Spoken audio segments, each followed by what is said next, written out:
Je vous propose d'aborder cet exposé en 4 points successifs. Tout d'abord, les repères sur la filière veau en matière de consommation, de production et d'organisation de la filière. Un deuxième point sur les dominantes pathologiques constatées en élevage. Un troisième point concerne les leviers d'amélioration de la santé du veau. Et enfin, je terminerai sur le plan d'action de la filière française pour utiliser moins d'antibiotiques.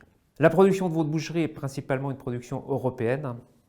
On constate une petite production au Québec, mais principalement c'est une production européenne avec 3 pays principaux producteurs.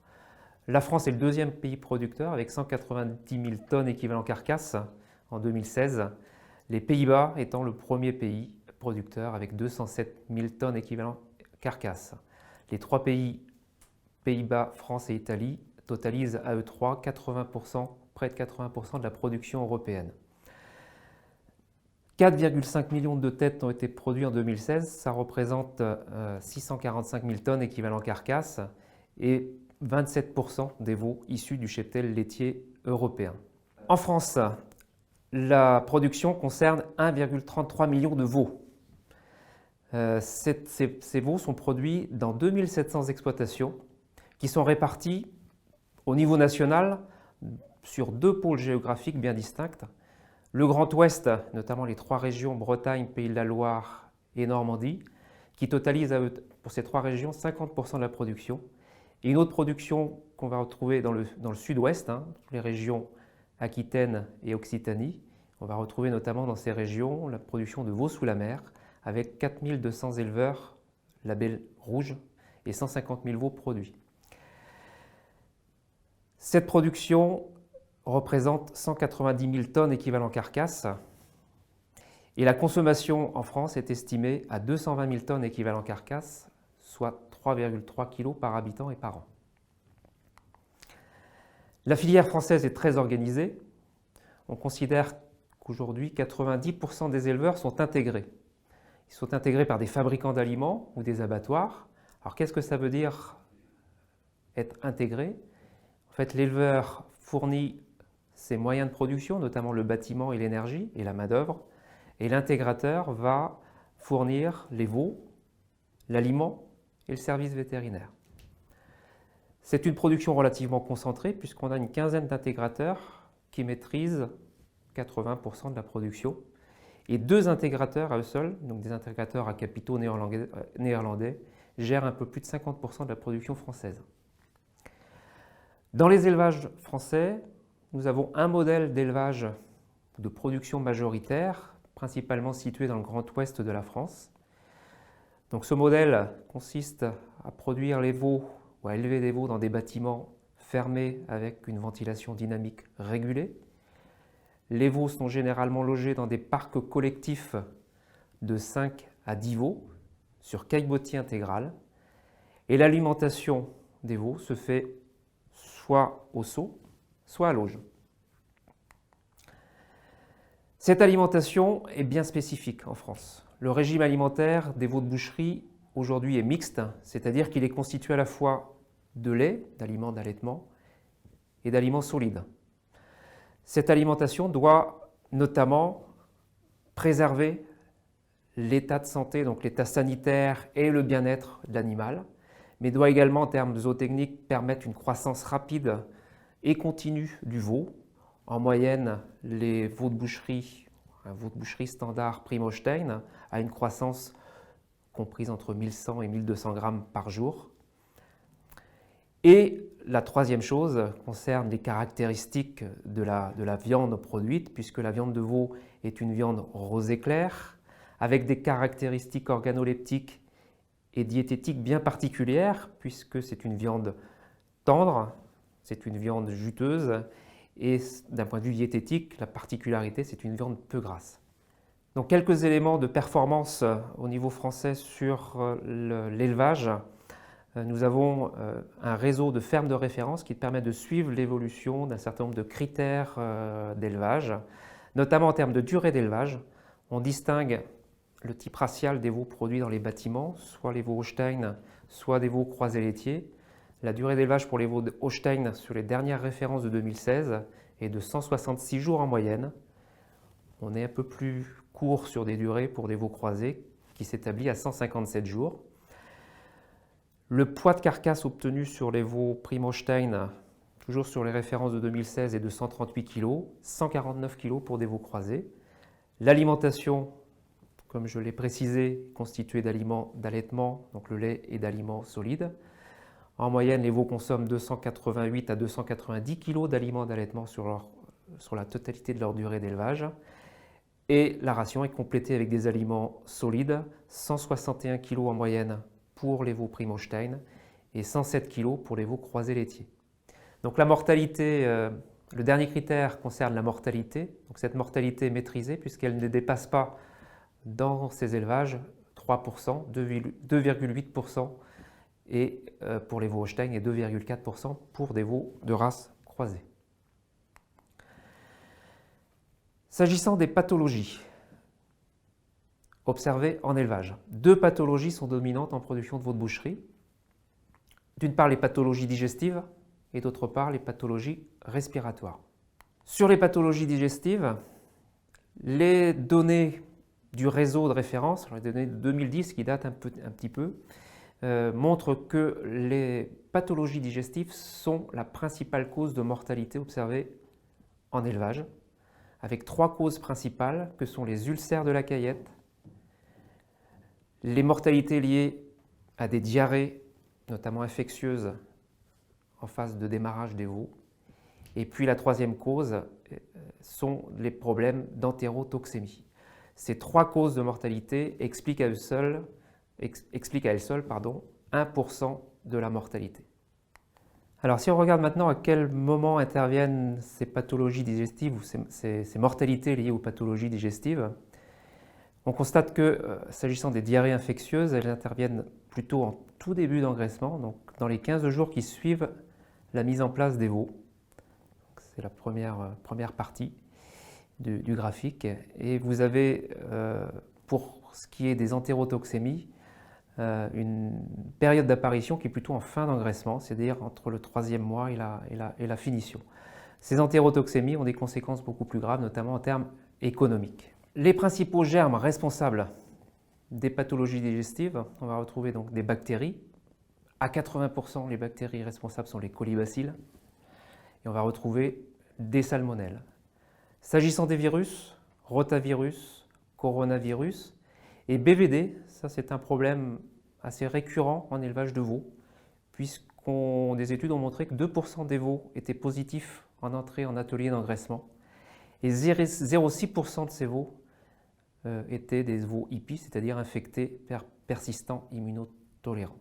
Donc c'est des veaux qui vont pouvoir contaminer l'atelier, donc le reste des animaux présents dans une salle. Donc ça c'est un réel problème aujourd'hui s'agissant de la gestion de ces mortalités, en engraissement de veaux de boucherie. Nous avons également des parasites peu fréquents, des cryptosporidises et des coccidies. Deuxième pathologie observée en élevage de veaux de boucherie sont les pathologies respiratoires.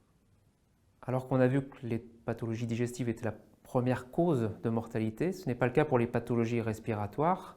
Par contre, ces pathologies sont la première cause de morbidité, c'est-à-dire la fréquence de traitement qui seront apportés en cours d'élevage dans les ateliers d'engraissement.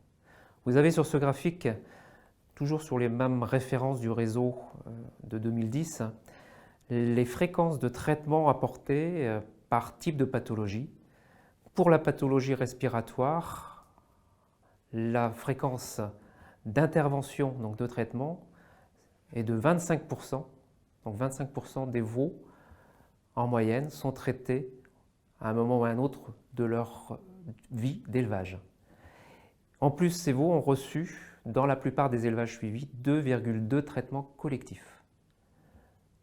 Donc cette pathologie respiratoire, c'est vraiment la première cause de traitement individuel ou collectif effectué par les éleveurs.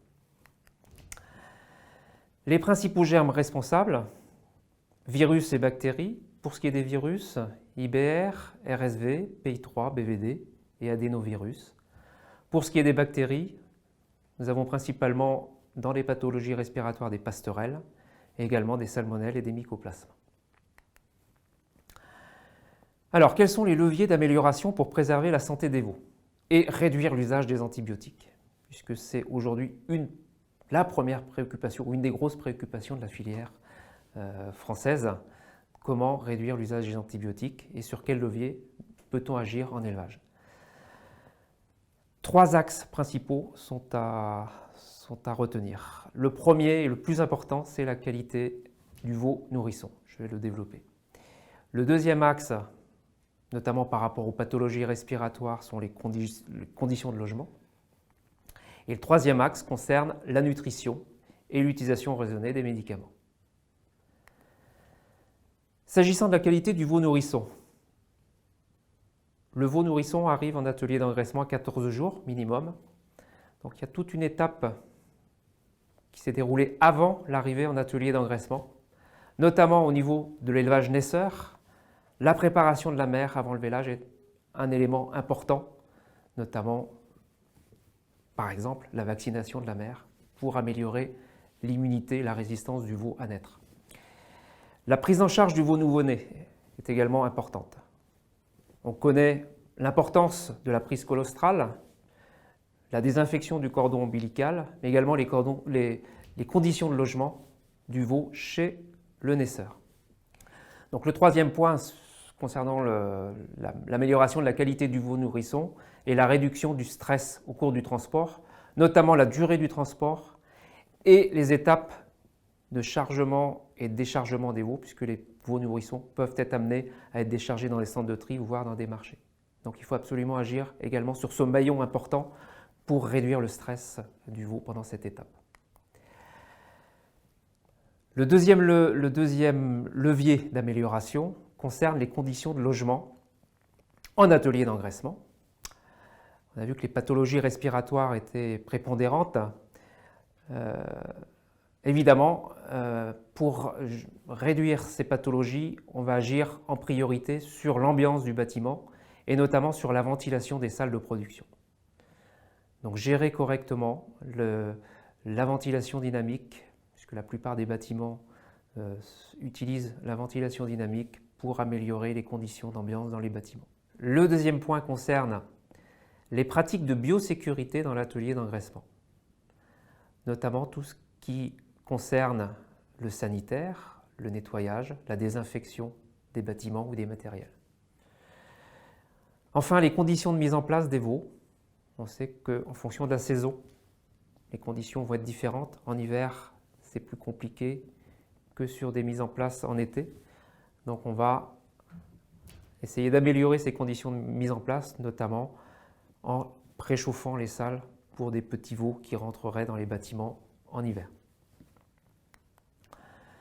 Le troisième levier d'amélioration concerne la nutrition et l'utilisation raisonnée des médicaments. Il est important d'assurer l'équilibre alimentaire au démarrage, puisque le veau, lorsqu'il sort de l'atelier naisseur, est alimenté généralement avec du lait entier, et sans transition, le veau va être alimenté avec des aliments en poudre, des aliments lactés en poudre. Donc il va falloir assurer cet équilibre alimentaire avec des aliments adaptés. Apporter des électrolytes, c'est ce qui est fait généralement le premier jour après l'entrée du veau en atelier d'engraissement. Et dernier point, recourir à une métaphylaxie ciblée, à savoir que dans certains cas, des lots de veaux nécessiteront une métaphylaxie précise pour juguler les diarrhées infectieuses d'adaptation. Dans d'autres cas, en fonction de l'état sanitaire des veaux qui rentreront, cette métaphylaxie pourra être différente. Donc cibler la métaphylaxie à la mise en place. Donc maintenant, nous allons parler du plan d'action de la filière française, notamment pour réduire l'usage des antibiotiques. Dès 2014, la filière a pris en compte cette nécessité de réduire l'utilisation des antibiotiques dans les élevages et a mis en place une charte interprofessionnelle de bonne maîtrise sanitaire et de bon usage des traitements médicamenteux en production de veaux de boucherie. Donc cette charte implique l'ensemble des acteurs, éleveurs, intégrateurs, vétérinaires, techniciens. Elle a été signée en septembre 2015 par 7 fédérations. Et elle engage les signataires à tout mettre en œuvre pour diminuer l'usage des antibiotiques. Aujourd'hui, à l'heure où je vous parle, 66% des éleveurs ont signé, c'est 1700 éleveurs qui ont signé cette charte. Donc ça montre la volonté de la filière à s'engager vers la réduction des antibiotiques. D'autres travaux sont conduits donc, à l'initiative de la filière, notamment d'Interbev Vaud. Ces travaux concernent la recherche d'alternatives aux antibiotiques. Depuis 2014, un certain nombre d'essais ont été conduits à la station expérimentale de l'Institut de l'élevage, au Reux. Notamment 4 essais successifs ont été menés dans le but de mesurer l'incidence sanitaire, zootechnique et économique de la substitution des antibiotiques de démarrage par des substances alternatives. Alors je ne vais pas vous le cacher, aujourd'hui, les alternatives testées n'ont pas démontré leur efficacité. On a encore du travail pour substituer tout ou partie des antibiotiques. On parle plus aujourd'hui de complémentarité par rapport à des substances non médicamenteuses, de complémentarité plutôt que d'alternative. Un outil aujourd'hui porté par la filière se met en place. Il s'agit d'un observatoire pérenne de suivi des usages d'antibiotiques. Le but est de suivre sur un panel d'une quarantaine d'élevages de veaux de boucherie les consommations d'antibiotiques et de permettre de justifier ou de restituer les consommations d'antibiotiques par rapport à ce panel à l'ensemble des opérateurs de la filière et aux éleveurs pour leur permettre de progresser et de réduire leur consommation. Donc cet observatoire fournira ses premiers chiffres début 2018. Donc il permettra d'avoir des références et de pouvoir progresser sur ces utilisations d'antibiotiques. D'autres actions sont en cours ou à l'étude, donc des actions qui sont toujours portées par Intervaud, conduites par l'Institut de l'élevage et d'autres organismes, notamment l'ANSES. Le programme Bativo, c'est un programme d'envergure qui a pour ambition de proposer des solutions innovantes dans les bâtiments et notamment sur l'usage raisonné d'antibiotiques et la réduction des antibiotiques par l'utilisation d'outils adaptés dans le bâtiment. Des réflexions sont conduites avec la filière laitière. Nous l'avons vu, la qualité du veau nourrisson est importante. Donc des réflexions sont conduites aujourd'hui pour renforcer, améliorer la qualité des veaux nourrissons, tant sur le volet naisseur que sur le volet transport. Le développement de nouvelles technologies pour faciliter le suivi sanitaire, c'est important. Les éleveurs ont à leur disposition aujourd'hui des nouvelles technologies qui ne sont pas encore déployées dans les élevages, mais qui pourraient les aider, notamment à enregistrer des événements sanitaires et à améliorer le suivi des veaux en élevage. Alors en conclusion de cet exposé, vous l'avez noté par rapport à tout ce que j'ai pu développer, la filière veau de boucherie française est entrée rapidement en action dès 2012 quasiment, dès la mise en place du plan Éco-Antibio 2017 sur le sujet de l'antibiorésistance. Alors non seulement avec les travaux conduits à la station du Reux, les travaux de recherche et développement, mais également en mettant en place des outils permettant de suivre l'évolution des pratiques dans les élevages et de sensibiliser tous les acteurs de la production. La filière veau de boucherie française fait figure d'exemple et nous avons en charge d'entraîner les autres pays européens dans cette entreprise. Merci de votre attention.